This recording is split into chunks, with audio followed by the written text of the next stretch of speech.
Hello and welcome to HD Movie Talk. I am your host, Deans, with all the beans you could ever want for. And once, as always, that doesn't even make sense. I'm joined by my good friend, my lovely friend, my beautiful friend, Harlan Duffy. Hello, Harlan. Hello, Dean. It's a pleasure to be back.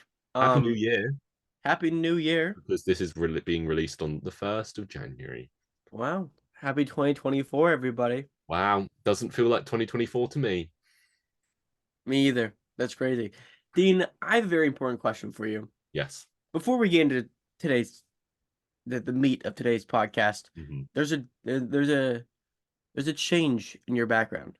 A monumental change. Yeah. Yeah. Gone is the era of Kevin Spacey being on your wall. He's still on my wall. He's just elsewhere. Okay, so break it down. What Okay. happened? So I mentioned that I was running out of DVD storage, which I later realized was a lie. I still had space for DVDs. But while I was away at university, these shelves were bought secondhand and installed in my bedroom. So now instead of where I had Big Baby Driver poster, I have all these DVD shelves, and I had a lot of extra space on these shelves, so I shoved pop vinyls on them as well. And now my Baby Excellent. Driver, my room is very messy, but I'm going to show you anyway because Wow. Harlan this is mostly just for Harlan as someone who has been in this room It's so big. where podcasts are filmed. My Baby Driver poster is there. Oh, so now every time you turn when you're sleeping, you get to see Yeah, I probably messed up him. the camera now, but yeah, who cares? That's good. Okay, yeah, that's the Wow. change. When I was seeing your videos, I was like losing my mind. Did you not Like know? like Did you not I know didn't where I like was? I didn't know where you were because the like I don't know. I thought it was extra shelving, but like the building poster to your right with like the bus kind of clipped Yes, off, that's just the wall. Yeah. I couldn't see it. So Uh, like I legitimately thought you were in maybe a different part of your house, and I was like, that's no, it's impossible. I zoomed in to purposely to avoid that. I'm holding a coat hanger because I like fiddling with things while we record. I am holding like one of these plastic things that you get off your clothes. Oh yeah, That's what I'm fiddling with. I have a cup of tea. I have a cup of coffee. Oh, classic American and Brits. I'm drinking my coffee out of a Birmingham mug, which is quite funny because Birmingham is has a reputation for being a not nice place. Anyway, Oh, we are here today. Enough waffle. We are here today to do a silver lining, which, if you don't know what that is, it's we take a movie which is bad, definitively. There's no argument on that unless it's The Cat in the Hat. Um, or Attack of the Clones. we talk about the. I'm surprised. Why didn't you go for Spider-Man 3? We talk about the good, we talk about the bad, and then we fix it and we come up with our own version of the film, which is similar but better. Right. Today, we are talking about my favorite director. Who are we talking about, Harlem? We are talking about Zack Snyder's Rebel Moon Part 1. A Child of Fire. But is that okay? Anyway, Yeah, yeah. but uh, Okay. Yeah. I I don't know if you saw this, but I've recently picked back up Letterboxd. I have seen that. Yeah. I've been installing some more entries, but I've strayed away from doing Rebel Moon because I want to like I want you to hear my Okay. opinion on the movie before it goes public. Okay. Oh, okay. Because if I had to rate this on Letterboxd, Hmm. I would give it a 1 out of 5 stars. Really? Yeah. What would you give it? What did you give it? I I didn't gave check it, what you gave I it. think I gave it 2.5. When I left this film, I was a lot more positive than I am now. And we can go into details to why. But like over time, I've been like, oh no, I think after I left the film, I said this is my favorite Zack Snyder film, which isn't a huge claim. You know, for me, that's number one, I haven't seen all his films. Number two, that's not some bonkers thing for me to throw out there because I don't like Zack Snyder. Um, And for people who don't know, Dean is very he really likes Superman. Yeah. He doesn't like Man of Steel because of the fact that he likes Superman so much. I think Man of Steel might be my favorite Snyder film, though. Man of Steel is definitely my favorite Snyder film. That's Yeah. the only one where I'd argue it's like good. Have you completely turned around on Zack Snyder's Justice League now? Well, I wouldn't. I would argue Zack Snyder's Justice League is fine. Yeah, like it's fine. It would be a good film if it was, 2.5 hours long. We've done a whole podcast episode on it quite recently. You know what? Okay, sorry. I'm sorry. I gotta talk to somebody about this. Yeah. Did you see the interview of like Zack Snyder saying why there was a black and white version of his film released? No. So he had a cut of his own movie once he left the project Mm-hmm. that he would watch over the years before eventually getting to actually do it. And that file he had was only in black and white. So every time he would go to rewatch his version of Justice League, it was always in black and white. So when he had the chance to like put it out, he put out a black and white version because that's how he had like been seeing it for the past couple of years. That makes sense. So I thought that was kind of cool. Yeah, fair enough. He's a nice bloke. You did meet him, right? Did you? No, meet him? no. So Oh. I can go in. Should we do this bit now? Mm-hmm.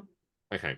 So I was lucky enough to go to the UK premiere of Rebel Moon, and that did lead to I think a more positive opinion of this film. And I heard a lot about Zack Snyder because multiple friends, and the one I spoke to most about this was Josiah Coops, a fellow film talker, met Zack Snyder the day before. And in a scenario which I think I'm so glad I didn't go to, because I think it's my worst nightmare, where they were kind of all in a queue and they were like, oh yeah, you kind of got like 2 minutes to go up to Zack Snyder and make a TikTok with him. And I'm like, that's just awkward. What would you do, Harlan? Honestly, I think okay. So a lot of the people that were waiting in that queue, I've seen videos from them. Yeah, I think Josiah's was the best. Josiah had a really good idea, and someone else did that. I believe Brad Stern, who's a Stern Opinion on TikTok. They did a film talk, what they called filter bracket. Yeah, and that's a solid idea. And Josiah was lucky enough to have the gold that Zack Snyder chose Ratatouille as the best film over Goodfellas. And I'm like, fantastic. That really changed my opinion on Zack Snyder. And then I watched his film the next day. Anyway, yeah, the premiere was an interesting experience. It was a weird experience because you just got lots of stuff for free, like unlimited popcorn, beer, like prosecco, little nibbly bits at the end of like posh little pieces of pork and duck and sweet things. A pretty crap. You got all that for free? Yeah. What do you have in your hand? What's in your hand? This is a pretty crap poster they gave us for free. Oh. I'll show it to you. You haven't even flattened it out. No, because I don't want to put it. I'm not going to put it on my wall because it's not a great poster and it's a bad film. Oh yeah, that's. Oh. Yeah. Oh. I took friend of the podcast. What? Will. Huh? Sorry, there were so many. I disliked that poster immensely. Ooh. I took friend of the podcast Will there because I got a +1. It was in the British Film Institute IMAX, which is the biggest cinema screen in the country, which was amazing. Like it was like you looked up and you got vertigo. Like the screen was huge. That's so cool.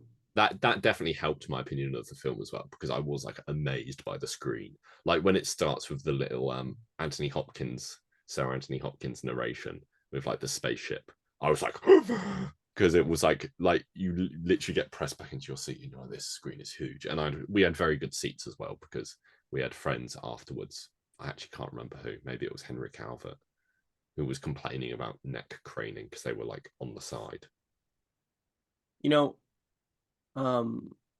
see, it's so interesting because honestly, I think that is the best way to see a Zack Snyder movie. Mm-hmm.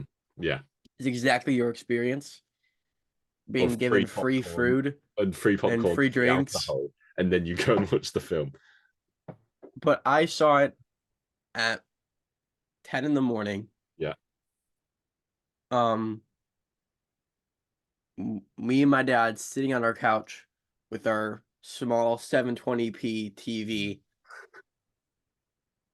and we like, honestly, I almost fell asleep multiple times throughout the movie, and I had to go on my phone and play games just so I could stay awake. I did actually check my like the time on my phone a few times, and the film started later than it was supposed to because like Zack Snyder was late. Like the cast showed up.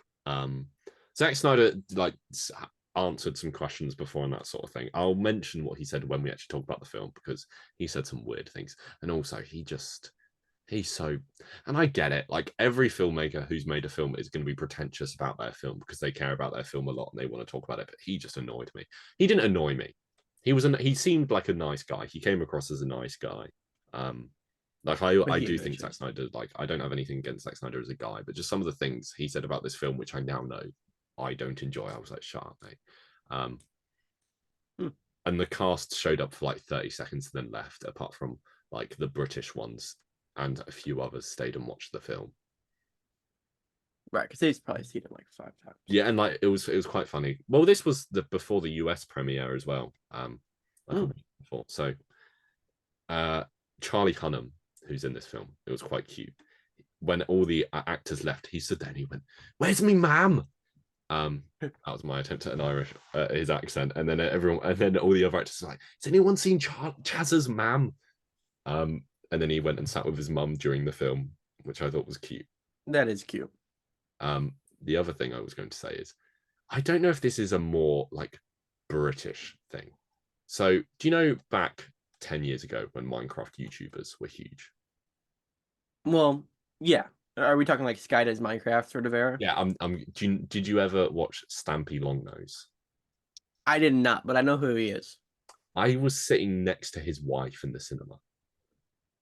That must have been Actually, insane for you. I believe they're non-binary, so it's their spouse. I'm not 100% sure on that though. But I was sitting next to his spouse, and he wasn't there. They are a content creator, Squishy, and I had a little chat with her. But I was like, I didn't fanboy to them. I keep messing up, and I apologize. But that's because I'm like 60% sure that they're. What's their name? Squishy, so it's Squaishy, I believe. And I sat next to them. Squishy Quack? Yes. Stampy Longnose has his own wiki page? That does not surprise me. Gender fluid. They, them. Okay. Yeah. You're an awful person. And I sat next to them, and I didn't fangirl, and I wasn't like, "Oh, I love your husband," blah blah blah. That'd be a little weird. I didn't, but I had a chat with them about the film afterwards, and they agreed with my opinion. So I was very calm. That's cool. That's so cool. Hold on. I gotta go blow a boogie real quick. There is no way I'm editing that out of this podcast because the comedic timing of the of the that's so cool. I need to go blow a booger out. No one in this country says booger, and I'm talking because I can't be bothered to edit this segment out. And now Harlan is back. What a lovely man. We can actually talk about the film now. Apologies that we've had so much preamble. You know what though? We have had a lot of preamble. However, I think it's interesting. I think the conversation we're having is interesting. Yeah.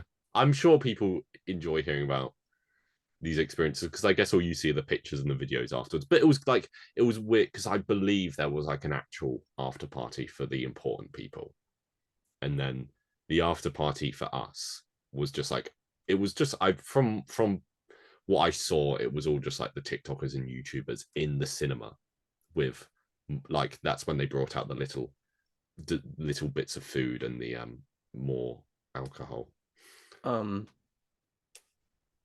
Yeah, and also this isn't for you, listener, but Dean, you could probably just put like a time code in YouTube. Yeah, that's a good idea. If you're watching this on YouTube, I don't know. So the film. The film. We talk about the good, we talk about the bad, and then we fix it. So What did you like about Zack Snyder's Rebel Moon Part 1, A Child of Fire? The CGI was good. Yeah, I think like the the everything looked good, like the designs looked good And things. as as our friendship has grown, Hmm. if we've progressed through life, I think This feels like a conversation change, but go on. Yeah, it's not, I promise. okay. Uh, We have discovered that we definitely have opposing views on Star Wars. Hmm. We don't see eye to eye on Star Wars. No. However, we both dig a good sci-fi fantasy. Yeah. So I did, even though the context of it isn't that fun, I did really enjoy going to spaceships, going to different worlds. Yeah, like I think the character designs and their costumes were all great. I think Hmm. the world themselves, like the aesthetic of the farm with the big planet in the background, that was sick. Like I Yeah, really liked that. Like the robots looked cool. I think the military looked cool. I think the rebels looked cool. Um, the robot, the robots look cool. yeah, I think all that stuff did work really well, and like visually, this film works. And I think yeah, and I think it's well cast. I think it's got a really solid cast of actors that you don't really see in the spotlight Mm, often, you know, yeah, especially like Sophia Botella, who's the star. She hasn't been in a lot. Um, the thing I recognize her most from is Kingsman. Um, what Kingsman was she in? she's the first one. She's the woman with blades for legs. Oh, really? Yeah, but so I liked the cast.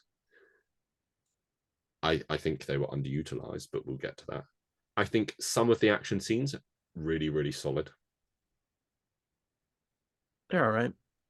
Do you know what my complaint about the visual style is? Is this something that's going to be in the back? Are we done talking about the No, good? we're not. No, okay, I'll write it down in a note for bad. There you go. Um, I think one thing I really liked was in the beginning of the film, there's sort of a um political disagreement the farmers have, Hmm. that being like the leader of the farm and um whose character? The farmer guy. Yeah, I'm trying to see his name. Why isn't he on Google? Corey Stoll plays the lead farmer, and I really like him in this. Like he got so buff just for like 10 minutes in this film. Yeah, but that's kind of Gunner, isn't it? But that's kind of Zack Snyder's MO. Yeah, but like I did everything up to them leaving the farm. I think I like. I don't think there's anything before they leave the farm that I was Yeah, disappointed by, because I think there's like this. There's one bit I don't like, which I'm going to write down actually. But like the little narration at the start, the just the simple farm life, the weird robots, the grain and the like the way they all live in huts with automatic doors and stuff like that. Like that aesthetic I think was cool. I loved Corey Stoll in this. I think like he was yeah, kind of a scene seed stealer. If you're thinking who's Corey Stoll, I recognize that name. He's MODOK. yeah.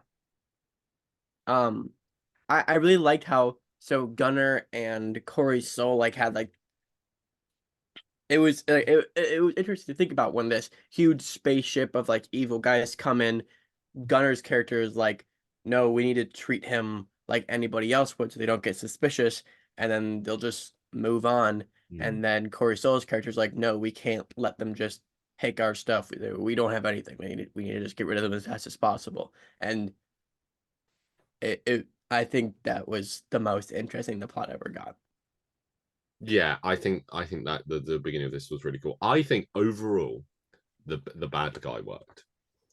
I think he was a bit weird and skeevy, and I think that was good. And I think especially at the start here, he was very threatening.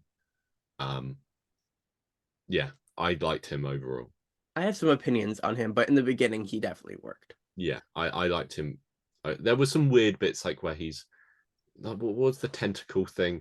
I'm not going to get into that, but I think everything. I do enjoy the Oh action yeah. scene at the start where she just kills the room full of prison people. Of course, it was too much slow mo, but what do you expect? It was a lot of slow mo. But like, if this was a good film, like I don't think the slow mo changes the quality of this film. You know, I think we complain about the slow mo because it's a bad film. Does that make sense? They, I legitimately think there's so much slow mo that it directly negatively impacts the pacing of this movie. Yeah, maybe. I think there are certain bits. The bit that made me laugh is right at the start. When the ship arrives or something like that, she drops all the grain she's holding, and her dropping grain is in slow mo. And I'm like, that's classic Zack Snyder's Justice League Lois Lane putting down a coffee cup in slow motion. Okay, honestly, are we done with the good? So we've said like the look of it, we've said the like the world design, the like I think the creatures look good and real. Like when you get a Yeah, weird alien creature. Um, I think some of the action does work.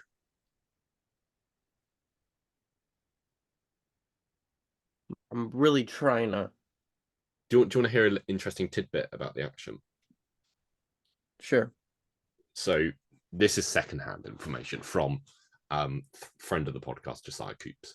He was shown by Zack Snyder himself scenes from the R-rated cut or whatever of this film, and he said the action scenes were so much better, and specifically the scene of fighting the spider was very very different. See, like that's my question, right?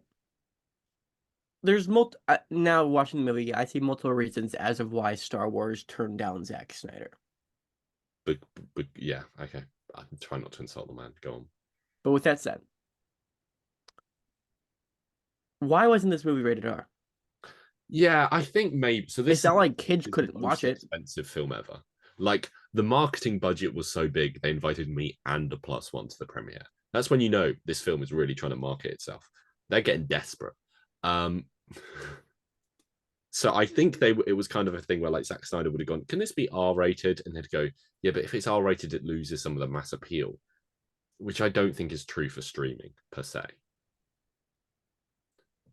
What? Okay, so I just looked up how much Rebel Moon budget. Mm-hmm. Guess what the budget was for the first two parts of Rebel Moon? 500 million. Reportedly, not including marketing, Yeah. it was 166 million. Oh, that's very cheap actually. That is very cheap. But And that's kind yeah, of impressive that a movie was made for that amount. but still, like for when you think about the like, yeah, for streaming, that's a very expensive film. Where like Um, Netflix is seeing no direct profits from this. Go on. sorry, I was just trying to see what the most expensive movie My ever made issue, was. my issue with this film not being rated R is that all the things in it that make this kind of a weird and gross film, like there's multiple scenes of different characters like trying to rape people. Like that's a thing in this film in like two completely unconnected scenes. Yeah, and And it's like if you're doing stuff like that, just rate your movie R because all the people that aren't going to watch your film because it's rated whatever and are also not going to watch your film because you're putting weird stuff like that in. yeah. And that's my argument with rating it R, but also I don't think like sure the film might be better if the action scenes were better because they were rated R, but I don't think the fact that this film isn't rated R is like a detriment to it per se. Do you know No, what I'm no, trying no. to say? I agree. I don't think any point through this movie I was like, man, I really wish this was rated R. Yeah, If like I was watching Deadpool and that was rated PG-13, that'd be different. But yeah. Should we get to the bad? He's wiping his nose. yes, Okay, I hope we have the same biggest complaint about this film. Also, before anything, the most expensive streaming movie is tied at $200 million with The Gray Man and Red Notice. Ah, And I think that's because both of those movies have A-list actors. yeah, that's true. I mean, oh, they're both bad films. Yeah, but The Gray Man's better than Red Notice. No, that's true. That's 100% true. And we watched The Grey Man together for the That's first true. time. That's true. That's the first new film I think we ever watched together. And that was before we were on full on Goza We fight. saw Dial of Destiny. Yeah, but Grey Man was first. I said it's That's the first. Yeah. yeah. Anyway, what is your biggest complaint about Rebel Moon Part One: A Child of Fire? I don't. The first one that I want to talk about, Yeah. and I'm not quite sure is necessarily like a complaint, Hmm. is the quote unquote lightsaber Okay. of this movie Yeah. because I'm not a fan. Yeah. No, I'm Because not. it kind of gives the idea that it's just like a glowing hot metal blade, Yeah. and like it doesn't. When I see it, it's like fine, but I just wish it was a lightsaber, and the movie didn't have to have it. And then I'm trying to think like, oh, when Zack Snyder pitched this movie, that was a Jedi. So is this like, am I making any sense to No, you? you are. You are. Like it's well, my issue is in the world of the film, if you've got this hot blade thing, like it's gonna have a name. Like I think it might be called a laser sword. Why is all the attacks this woman's going for kind of like slashing attacks, just trying to like cut them open on the front? Like take limbs off. Like I think I think it would be cooler if she like took the limbs off and they started bleeding. Yeah, Because then you'd be like, oh, this is different from Star Wars. But also, the main issue with the laser sword is that they're just useless to everything. Like, if she just had normal swords, I mean, she only uses them twice in the film. If she had normal swords, nothing would be different. yeah. They're like they don't even like make it a big thing when it should be. Yeah, it's like not mentioned at all in dialogue. But yeah, okay. All right, what's your biggest complaint about this movie? Just none of the characters ever talk to each other. No. So before this film started, it really made me laugh at the time. And in hindsight, I'm like, what is this loser talking about? Before the film started, Zack Snyder said, and once again, I don't want to insult Zack Snyder. He seems like a nice guy. He said, I really hate ensemble films, but I just keep making them. I'm gonna double. I think I actually wrote down the exact wording of what he said because it made me laugh. Um, he said, I hate ensemble movies, but I just made another one. And I'm like, but if every ensemble film had an ensemble like this, I would hate ensemble films too. Yeah. Because this film isn't an ensemble film. This film is basically, if you haven't watched it, the plot of the film is that the farm gets attacked and then they go, okay, we need to go and recruit people to fight the bad guys, the Empire, whatever. And they go around and they recruit 5 or so people and then they fight at the end. And during this time, like if this film was Guardians of the Galaxy, like Star Lord goes around, recruits his team, and the team argue. They have conversations with each other in the downtime, and then at the end of the film, they come together and they like put apart their mutual differences and like, no, we can actually do this together. And they fight together and they win. In this film, a character is recruited, and then their job for the rest of the film is just to stand in the background of every scene and not say anything. And at the end, the bad guy comes out and he just tells you this character's whole deal. He'll just walk up to one character and be like, oh, you were once a general and you ran away and you have kids who are dead and you are a prince of something and everyone's dead and blah, blah, blah. And he just explains all the characters' backstory and they just stand there and they don't do anything in return. And then they're freed and then they fight and then the fight's over and then they go to the farm and they're like, oh, nice. And that's just the film. The other characters don't do anything ever. Did you watch the Seven Samurai? Yes. That is what this movie had to do. Yeah. This movie is like a bastardized version of Seven Samurai because in that movie, when I was when I finished the movie, if you strip like a significant portion of the plot from both movies away. They're pretty similar Yeah. because the whole idea of Seven Samurai is, you know, there's this one samurai and this town's in trouble, and then he goes around recruiting these, you know, weird dudes that have nothing in common, and then like they all team up to try and defeat this overwhelming army, and you get these intense scenes of their different beliefs, their different morals, and they break down in front of each other, and then at the end they all team up and they overcome all their differences, and it's a really good movie. But like, how does he forget to do that? Because honestly, Yeah. throughout the entire movie, why it made it so boring was I like just didn't care about these characters we were spending 2 hours being introduced to because I knew there was we I had no emotional connection to anybody in this movie. Yeah, and it's like it's also in all the marketing, like there's in all the marketing, there's videos of like Digimon Hunzo being like, "Oh yes, General Titus is such a great character, and he's so compelling and rich." And I watched, I'm like, he read a different script to the film we watched because like General Titus, Oh, for example, who is maybe the most interesting out of the background members of the team. He was a general and he disobeyed the orders and he led his army to like rebel, and then all his armies were dead, and then he was like cast aside and just forgotten about.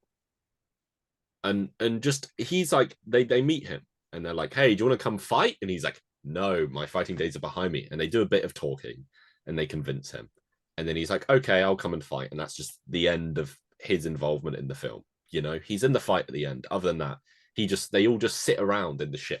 Like when what annoys me is when the ship's flying from location to location, because every character's picked up from another location. We don't see any of the characters talk in between.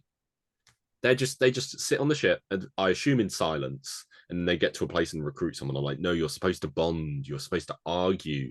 You know, I kept thinking of Guardians of the Galaxy where they're traveling between stuff and they're arguing and they're falling out and they're fighting each other. I'm like, that's what I want to see. I want to see tension, but there's nothing. and as you mentioned before, there's a 4-hour version of this movie, Mm-hmm. and I feel like I'm having deja vu. I feel like I'm having deja vu. But I bet the 4-hour version is so much better Yeah, than what but we got. also you don't get that. I still think Zack Snyder's Justice League is missing a lot of that back and forth. Like, obviously, I That's assume true. the 4 hour That's version true. is better, but I haven't seen Zack Snyder like he sort of did it in Army of the Dead. I think Army of the Dead has more of this kind of back and forth, but not really. Like it doesn't have this team building or like and it's just I think that's the number one problem with the film. If you made these characters compelling, if you gave them arcs, if you gave them like relationships with each other, this I think it would be a good film. And it would have made the twist at the end so much more impactful. Yeah, let's talk about that twist because I should have put that in good because as a concept I like it. Do you want to explain the twist at the end?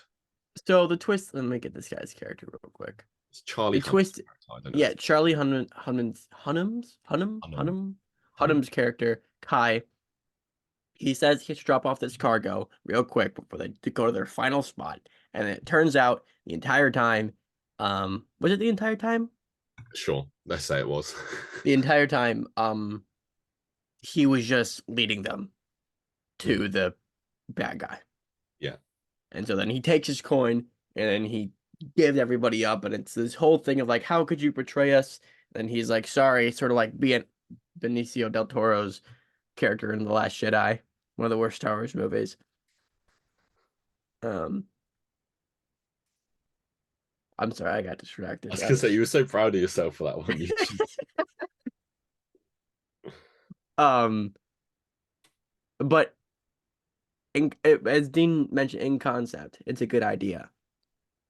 And if we had gotten, like, it's like if Han Solo turned on Luke and Leia, and that's it'd be kind like of so good. That is exactly what it is because the way this film starts is there's a farm girl and a princess, pretty much quite literally. They need to find a ship from someone to get them somewhere, and they meet a smuggler at a bar after a bar fight, and the smuggler's like, "Yeah, I can take you," and that's that is just Star Wars. It's literally, and this is the bit of the film where I'm like, oh, he's literally just doing Star Wars. And he did deviate from that, to his credit. Like, he didn't just stick to Star Wars. But the idea of the betrayal, I think, really worked. And I think Charlie Hunnam, that in that scene, I think he does a good job in that scene of playing this betrayal. Like, obviously, you want more stuff before it, but in this scene where he's like, Yeah. "Oh, I'm doing it just for this," I think that works. And I think for a bad film, this is one of the better moments for me. Um, I agree. I think, but like the fight scene that follows it, I wasn't a big fan of No, personally. quite grey and you know dull. Um, Yeah. yeah, yeah. Just what other complaints do you have? I don't know if you're gonna agree with this, Mhm. but I found the whole Korra's entire backstory Yeah, the of main the character. princess Yeah, and the king, yeah. and I found it to not only be like not interesting, but also kind of convoluted and boring. Yeah, I agree it was convoluted. I think it would have been interesting if it went somewhere in this film. And maybe in like the second or third film in this series, if they do something awesome with it and you're like, whoa, like and it was all leading up to this, maybe my opinion will change. But I was kind of like, this is weird that she has magical powers to bring people back from the dead, but there was no like it never led to anything. And is the princess dead? Yeah, the princess, she failed because the princess died. Right. And that's kind of Sir Anthony Hopkins' robot whole deal as well. And that robot is stupid. He's in all the marketing and he is not in the film. And then he has antlers at the end. Yeah, and he just shows up with antlers at the end, and we're like, nice. Yeah, okay. Cool, I guess. To be fair, that her character did have an arc because, like, she was like, I don't want to stay at this. My complaint about the beginning of the film is the first scene she has with like the older man who took her in and she lives with. She has like a whole monologue where she just explains her character, where she kind of just looks at the camera and goes, hey, but I can't love anyone and I can't stay here because I don't belong anywhere and I'm a bad person and blah blah blah blah blah. And she explains her whole deal and I'm like, okay, I get it. But then at the end when she's like, yeah, this would be a good place to die, part of me was like, yeah, she had an arc in this film, someone did.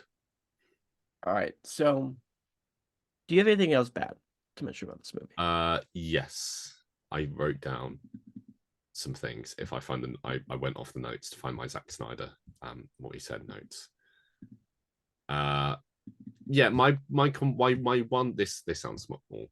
My one small complaint about the visual style is the ships look boring. Mm. They're Yeah, just they're very not impressive. they're And grey blocks. yeah, A bigger complaint is that this film doesn't really go anywhere. And like it feels like it's all leading up to a big fight on the farm. And the fact it doesn't end there isn't necessarily a bad thing. But like it kind of ends with a small skirmish and then the film's done. And I get that it's part one in a larger story. But like part one of the original trilogy of Star Wars ended with Luke blowing up the Death Star, which I know like we can't compare everything to the original trilogy because then everything's gonna look bad. yeah, but like you can compare this to the original trilogy. Yeah, because it's what he's trying to do. Um, I do think in today's era of Hollywood, we're getting a lot of part ones and This whatever. year, yeah. But Isn't the worst it part just because it's a part one doesn't mean it has to feel like it ends in the middle of the second act. You know what I mean? Like it, but it can, like, I think Across the Spider-Verse kind of feels like that, but it really works. but it really works because it feels like a complete story. The difference is with Spider-Verse, I thought about this a lot. I wrote a YouTube video about this, which I never made. Maybe I will, but it's a bit late You now. should. Comparing the end of Fast X to the end of Across the Spider-Verse. You could do it comparing Rebel Moon to Across the Spider-Verse. And I could do Across the Spider-Verse, Rebel Moon, Fast X, and Mission Impossible, all the part ones of this year. You could. Where, like, Across the Spider-Verse, its story kind of stops in the second act. Like, that's kind of the midpoint or the end of the second act, where the story ends. But in terms of the characters, Gwen and Miles had complete arcs within the story.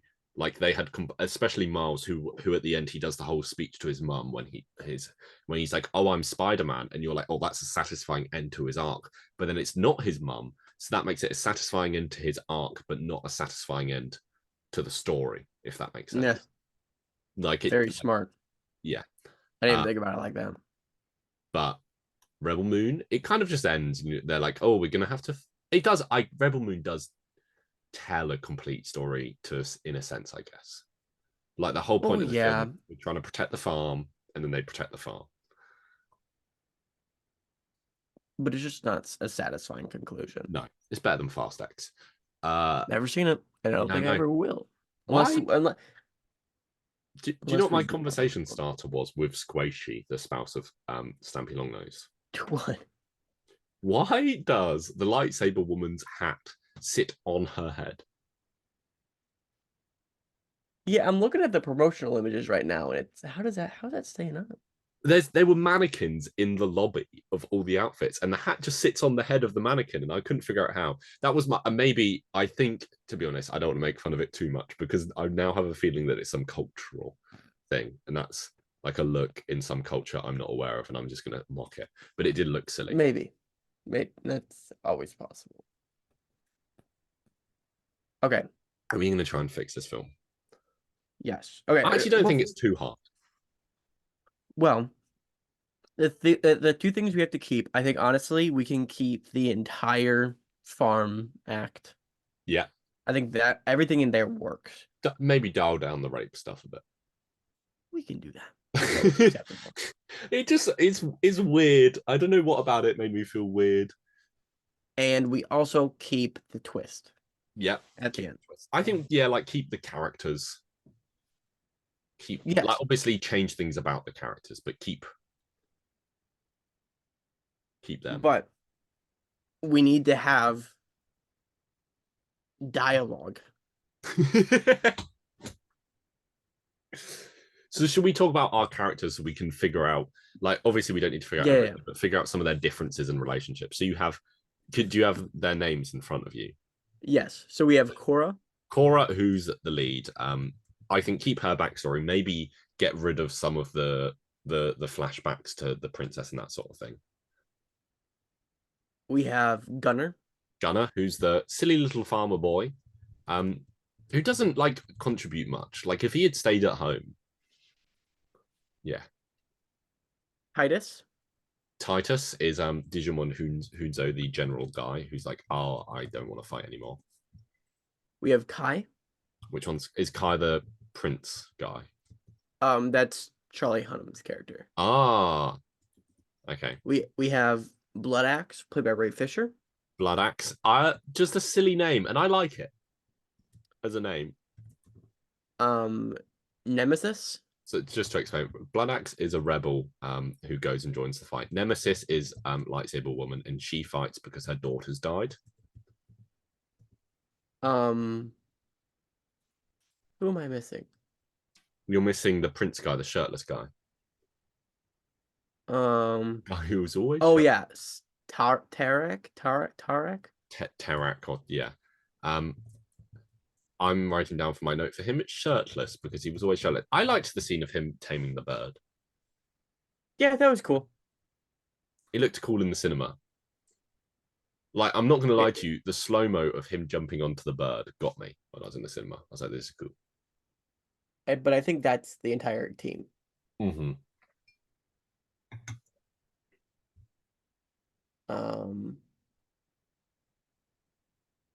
Or is it? Is Devra? Is she a person? Is it Devra Blood Axe? Oh yeah, maybe. Yeah, I think she's Blood Axe sister. So can I give you my idea, at least for a part of this? Sure. I think a big part of this has to be them. So I think you change the thing about how they get on the ship, because they go to the bar, they find out who they're looking for is on a different planet. And then there's a big fight after another threaten of rape scene.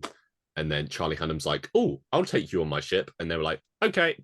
And I think if you build that scene with either, I mean, you could do both, but either Cora or the farm boy, whatever his name is, Gunner, having more distrust towards Charlie Hunnam's character and being like, I don't trust you. I don't want to get on your ship. You're a smuggler. Like in Star Wars with Leia and Han, you know? And then you could do the Star Wars thing of them learning to like each other. And then by the end of the film, he comes back and they're like, yeah, Han Solo. But it's the opposite. And I think that works as a twist. Okay, I'm trying to think who would make more sense to have distrust. Cora or Gunner? I think Corum makes more sense. I think Cora would make sense to have distrust, and Gunner, considering Gunner kind of feels guilt for killing the other leader, is kind of wanting more to make like he kind of wants to have this mission go well, and he Yeah. will take any opportunity, and he kind of convinces Cora that no, this guy's okay, and this is our only option, and that kind of makes him feel worse when he turns on them. I think you could do a fun little Star Lord Gamora thing, like Han Solo Leia thing with Cora and Kai, where God, like you don't have to go all the way into the romance. You don't have to like lean that heavily into it. Where like he's the fun, goofy guy, and she's the stoic, serious person. And then over the course of the film, she learns to be a little bit more fun, and then there's the twist. yeah, So I so I'll write that down as one dynamic because instead of coming up with a plot for this film, here's my pitch. Instead of coming up for a plot, I think we come up with like character dynamics and maybe character arcs because the plot itself, if you put solid characters into it, works. yes, I agree. It makes it not boring because you care about the characters, which is Yeah. what this movie doesn't do at all, Mm-hmm. really. Um, and then so the prince is the next guy we meet. Yeah. Do we have a little bit of Prince? The prince and Cora have a history, right? Do they? We can make them have a history. Sure. Because he has history with Kai. Is it Kai? Yeah, because Kai is the one that introduces them. Right. Okay. So maybe we have it. Hmm. I don't know.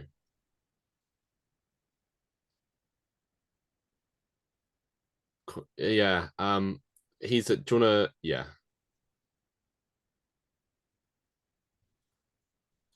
So okay. So, should the prince think that Kai is a shady person, or should he be like, or should we make the prince kind of a shady person?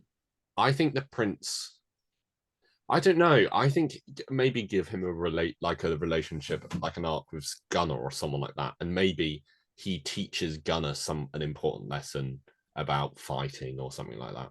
I think he gives Gunner because Gunner feels this sense of responsibility and guilt from Yeah, killing or their I mean, he king. should is what you're supposed to Yeah, he should. say. And I think Gunner's really lost at this point, desperately trying to redeem himself. And I think the prince can, considering he's kind of a leader too, can give him some guidance. Yeah. So what specifically does Tarak help Gunner with? Um, it's a good question. What if so a weird bit in this film, I think, is when they're all locked up in the cool scorpion cages. I think they're a cool design. Um, Gunner, the farm boy, is the only one that's not locked up. And Kai is like, to prove your loyalty, you have to kill your friend Cora. And then he's like, okay, I'll do it. And he goes up and instead of killing her, he frees her. Mm-hmm. And I think maybe Tarak can teach him a lesson in like, oh, maybe don't trust everyone or do this or something. And then at the last moment, he realizes Kai is about to betray them and he does something that allows him to be freed easier. And then he's the reason why they're all free because of something Tarak taught him. Yes, But I don't know. because Kai's also the one who's blindly willing to trust Kai Yeah. in our version. Yeah.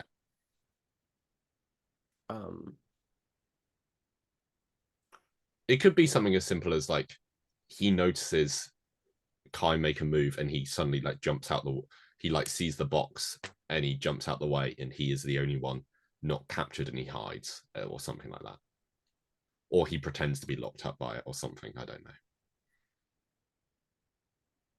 And maybe we could have Kai sort of the reason that he wanted to make a deal with the Empire. I'm just going to call I forget what they're actually called. Is because he was scared and he wasn't confident enough to say no to them. And so that's the whole thing of like, then the prince can say like, no, you need to be brave. You need to fight for what you believe is right. And then that's what he does at the end. What if when they take off and they leave the first planet where he tames the bird, he goes, oh, so how did you know how to do that? How do you know how to tame that bird? And he's like, oh, you just have to be careful and watch the cues and like pay close attention to the small details and things and blah blah blah. And he's like, oh, okay. And then it's a small detail and he's like, oh, Kai's a bad guy. Yeah, that's good. Cool. All right, and I think next we move on to General Titus. Yes, I think I think his relationship needs to be directly with Korra. Okay. Yeah, both military people. And I think he could be sort of an authority figure. I think if anything, he kind of gets the team in check. Like he kind of keeps them together and working together because he's So I have an idea for one character. Beat, but I don't know if it works better for him or Blood Axe. I'm gonna say it and you can tell me whether you think it's for him or Blood Axe. Okay. With this number of characters, you don't want them all to be like major players. You know, you don't need all of them to have big arcs. So I think one of them works that they go and recruit them and they're like, no, I'm not helping you, blah, blah, blah. And then in the final battle, after they've all been freed, it looks like they're about to lose because they're like surrounded. And then this guy shows up and he's like, actually, I thought about it and I'll do the right thing and I'll come and help you. Kind of like Han Solo at the end of A New Hope, where he shows up and helps with the Death Star run. But I don't know if that works better with Blood Axe and he brings some of his homies, or Titus and he brings some homies.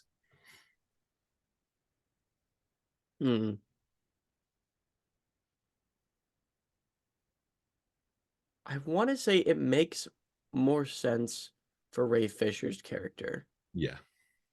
Only because I feel as if like his army gives a real imposing like they can kick some. They look sick and they could kick some serious butt too. I'm sad he died because I like Ray Fisher. Yeah, I've only seen him as Cyborg. Yeah, but he's cool in this film, like visually and And then once he died, well, he dies in the movie, but once he dies, like they have that whole army now too. Yeah, that came in to save. So I think we should do that for. I think General Titus's character, I think should have a more bigger part to do with the team. Yeah.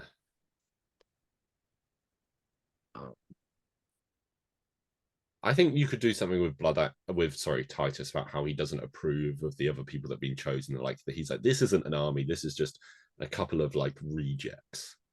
And he doesn't. But I don't know what the point of that is. Do you know what I mean? Well, I think he likes Korra because they're both military. Yeah. So like he joins because of her and he believes in her. But the rest of the team, he could be very much standoffish to everybody they bring in. Yeah, he's a Drax guy. Because Drax hates the whole team in the first film. But the purpose of that, I think he can be the like. So at the end of the film, he joins in and he accepted then he could kind of be the thing that ties this entire team together. Because at the end of the movie, he's all in, and that'll make us. What? Yeah. What if he's like the? I keep going back to Guardians of the Galaxy, but when I think space ensemble, I'm like Guardians of the Galaxy, obviously. What Yeah. if, it's like when Rocket stands up and he's like, "Okay, we're just a bunch of assholes standing in a circle." Yeah. Like, you have a moment like that where the other characters are like, "Oh no, this plan is stupid," and he's like, "I'll do it." Yeah. I don't know what that scene is talking about though. Oh yeah, what would that scene be talking about? But he's like, yeah, he's the first guy to be like, "I'll fight with you." It could be at the end. Like, you could do it at the end. Like, he has a moment in the final battle where he saves someone's life. So he saves, I don't know, he saves the prince's life, and or he saves Blood Axe's life after having a go at Blood Axe when Blood Axe says no. Um, and then he's like, and then at the end of the film, they're all like, "This is too much. They're going to come after us. We should run." And then Korra is like, "Yeah," and he's like, "Wait, what are you guys doing? We're a team. Blah blah blah. We should come together." And they're like, "Yeah, let's come together and fight them." And then the film ends. Is that a satisfying ending? I I feel like him accepting them being a team after the final fight. I think he needs to be like, we're a team, and then they have the final fight because then to kind of Yeah, I wasn't trying to structure that because the final fight isn't like a planned thing. It sneaks up on them. right. Um, What if? what if Go on. we have General Titus die instead of Blood Axe, Yeah. and Titus sacrifices himself? What I was gonna say is, what if in the scene they offer Titus, like when they're all in their scorpion cages, they offer Titus like, "Well, if you tell us what your plan was, or if you tell us this, then we'll free you and you can come join us again, and like you'll get your rank back, and we'll just kill these losers." Yeah, and then he says no. Yeah, But also, I feel like it's tricky because General Titus is a respectable figure. yeah, So like him saying no is just him being like an honorable man. yeah. Unless it's something specific that like he has lots of arguments with Tarak, and then they're like, "Hey, if you tell us this piece of information about Tarak, we'll let you go." But it's still kind of the same thing. You're right. Yeah. Do we want General Titus to live? I think I'd rather Blood Axe. I mean, yeah, I think so. And how about mm, I know we just discussed all of this, Mhm. but we could just swap we could everything we've been talking about, we can move to Blood Axe, and then we can have General Titus come in at the end with his army. Blood Axe dies, sacrificing himself because they accepted as a team. His Can I? sister's up. I What? thought of a pitch. This is very different to what we've been talking about. Okay. What if after the spider scene, because the whole point of the spider scene is like the samurai lady is like, "Oh, I feel sorry for um them though because they had kids dying, blah blah blah," and then he could be like, "No, they were an enemy. You should have killed them without a second thought, blah blah blah." And he's a lot more of a ruthless guy, and there's other scenes of him being like, "No, let's just kill them all," and just being a lot more ruthless. And then in the final fight, instead of like, there's a bit where he gets a chance to kill the admiral or whoever the bad guy is, and instead he chooses to save like just a passerby's life, or he saves just lives of civilians, or he saves Blood Axe's life instead of pursuing them. So you're saying that Blood Axe should live? Yeah, why not? I don't have it. I like him as I think he was an interesting character, like design wise, and I was a bit bummed when he died because I'm like, oh, I like Ray Fisher, but other than that, I don't have strong opinions of it. I don't think someone has to die in the third act for it to work. I agree. We can do that, but I do think. Oh, and that kind of leads perfectly. I think Blood Axe and General Titus should hate each other. Yeah. He's Um, like, yeah, you're a previous enemy. Previous enemy, and maybe also that um they have like two completely different views on how to run a Mm, army and how to govern a people. yeah. Okay, so But what about Nemesis? Nemesis, I think they need to treat Nemesis more like a Jedi Yeah. because that's cool. Hmm. And I think honestly, I don't she's pretty stoic and I think if they should introduce her like people they should talk about her as like, oh yeah, and she has laser swords, which is like Yeah. a magical thing that people have only heard rumor of. Yeah. And we keep the spider suit. I think that's cool. Um, and I think if anything, like everybody should respect her. Yeah. And um honestly, I think it'd be cool if we like I don't think we should get too much of her. And I think if anything, she's the one who kind of takes a Yeah. back seat for all this.